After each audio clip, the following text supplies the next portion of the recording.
Well, now, back to the big question I asked at the start of the show on global climate talks this week at COP27 in Egypt and what it all means for Africa. Well, the United Nations Climate Change Summit opened in the Red Sea resort of Sharm el-Sheikh, Egypt last Sunday with a warning from the Egyptian Foreign Minister and COP27 President Sameh Shoukry that world leaders must recognize the magnitude of the climate challenge faced and address concerns around backsliding, as he put it, on financial pledges, particularly the elusive $100 billion pledge. Now, a flashpoint of COP27 is a demand that those who have contributed the most to the planet's pollution pay the costs of the loss and damage caused, and not only focus on curbing future impacts. Africans are experiencing some of the worst weather events in a decade this year, despite contributing the least to global carbon emissions at less than 4%. Devastating floods have destroyed food production across West Africa, including hundreds of thousands of acres of farmland in Nigeria.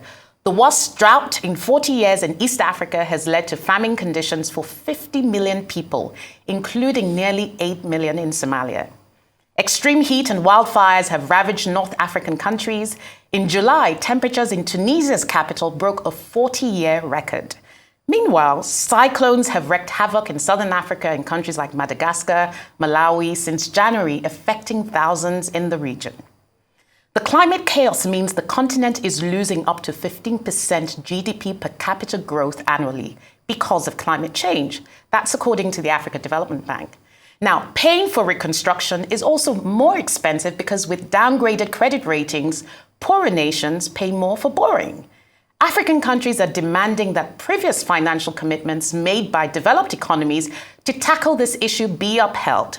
Countries are already forced to spend between 2% and 5% of their GDP each year to deal with a problem they did not create, according to the African Union Commission.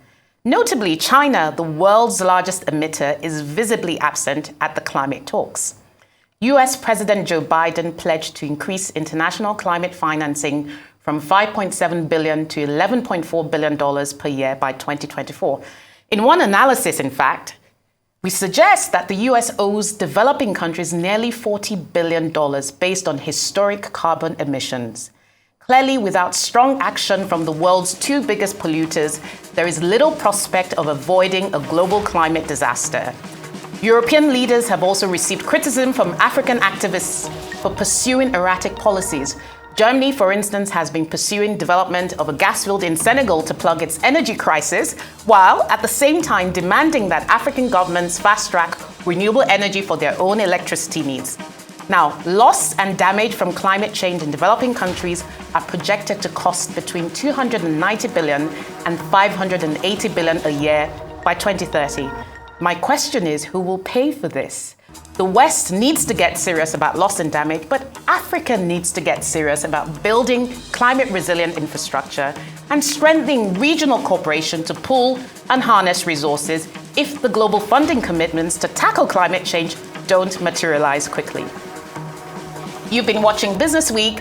I'm Rolake Akinkugbe Filani. Tweet at me, and I'll see you next week.